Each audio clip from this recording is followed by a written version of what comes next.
नमस्कार दोस्तों, परमात्मा साकार है निराकार। आज इसी बारे में विस्तार से चर्चा करेंगे।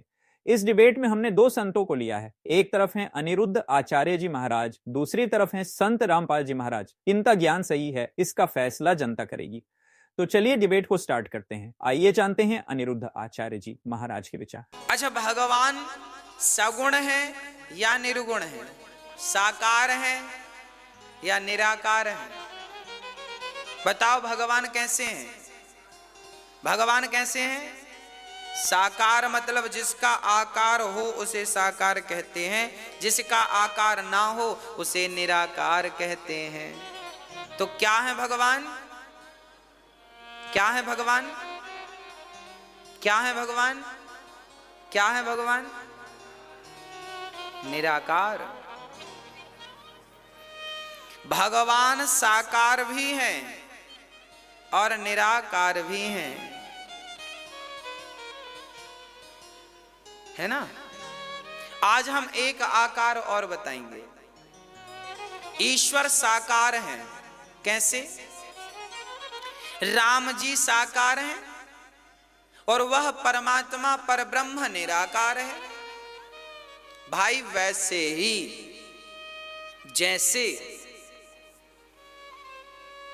जैसे पानी निराकार है, पानी का कोई आकार तो नहीं है, पर वह पानी जब आप कटोरी में भरकर फ्रीजर में रखते हैं तो फिर वो क्या बन जाता है?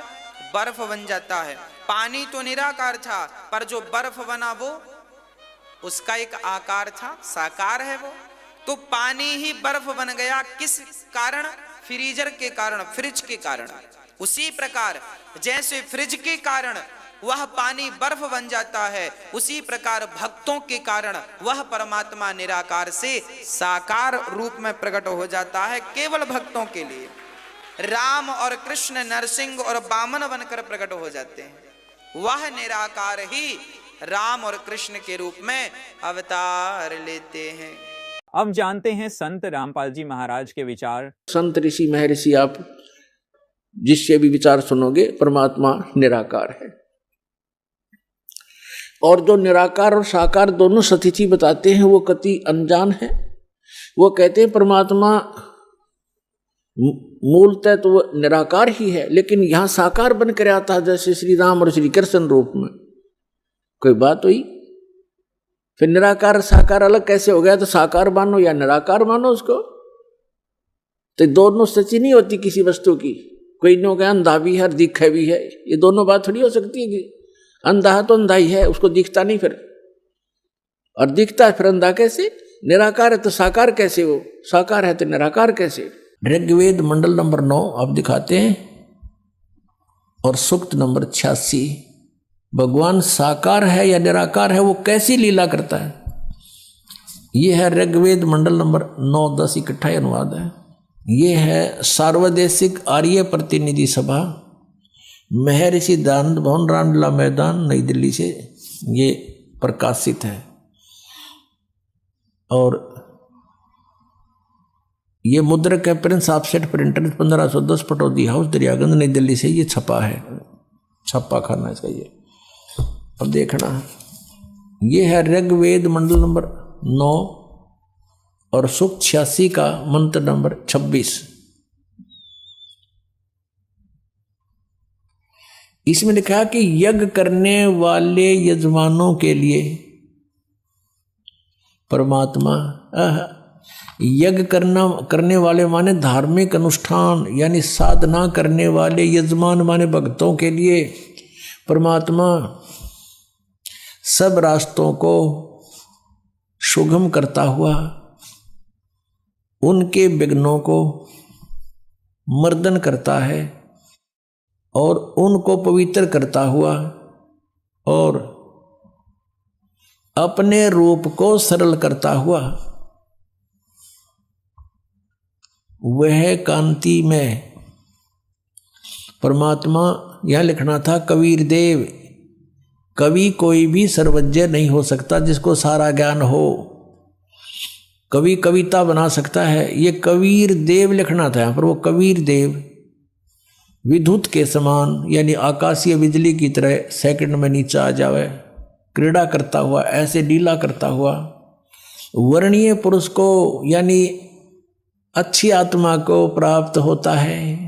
अच्छी आत्मा को आके मिलता है वो, जैसे आदरणीय धर्मदास जी को मिले, आदरणीय नानक साहिब जी को मिले, आदरणीय मुलुकदास साहिब जी को मिले, आदरणीय दादू साहिब जी को मिले, आदरणीय गरीबदास साहिब जी गांव छुरानी जिला दद्दर हरियाणा वाले को मिले, आदरणीय गीसा दास साहिब जी गांव खेखड़ा यूपी मेरठ वाले को मिले। तो अच्छे पुरुष को आकर प्राप्त होता है। वो कहाँ रहता हो भगवान? 27वें श्लोक में, ऋग्वेद मंडल नंबर 9 और सूक्त नंबर 86 का 26 पढ़कर 27 में पागे।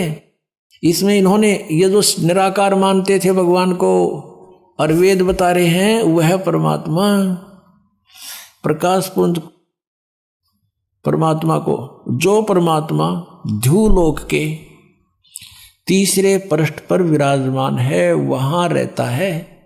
तीसरे एक स्थान पर रहता है ध्युलोक के, यानी उस तेजो में लोक सतलोक के एक स्थान पर, तीसरे स्थान पर विराजमान है, वहां रहता है। निराकार क्यों करो भगवान जब वहां बैठा है? आगे दिखाते हैं।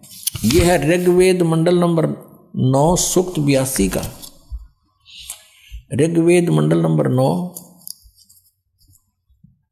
और सूक्त 82। और यहां देखें, ये है 82वां, 81वां समाप्त हुआ, ये 82वां शुरू हो जाता है। इसका प्रथम मंत्र, इसमें लिखा है कि जो सर्वोत्पादक प्रभु, सबकी उत्पत्ति करने वाला परमेश्वर, प्रकाश रूप, इसका अर्थ है वो तेजो में स्वरूप साकार है, सद्गुणों की वृष्टि करने वाला, पापों का हरण करने वाला, पाप नाश करने वाला, पाप क्षमा करने वाला है। वह राजेव, राजा के समान, राजेव इसका अर्थ है राजा के समान आगे लिखा है। ये देखना, ये 269 पृष्ठ पर पढ़ रहे हैं। कोई भ्रमत कर देगा कि दूसरा पृष्ठ दिखा दिया होगा। ये 270 दिखाऊंगा। ये देखो 270 यहां लिखा है। 82 का पल्ला पढ़ रहे हैं, 82 का 9 के 82 का। राजा के समान दर्शनीय है, वो देखने जोगा है, विजिबल है, वो साकार है, राजा की तरह तो मनुष्य जैसा ही हुआ। और वह है पृथ्वी आदि लोक लोकांतरों के चारों ओर शब्दमान हो रहा है।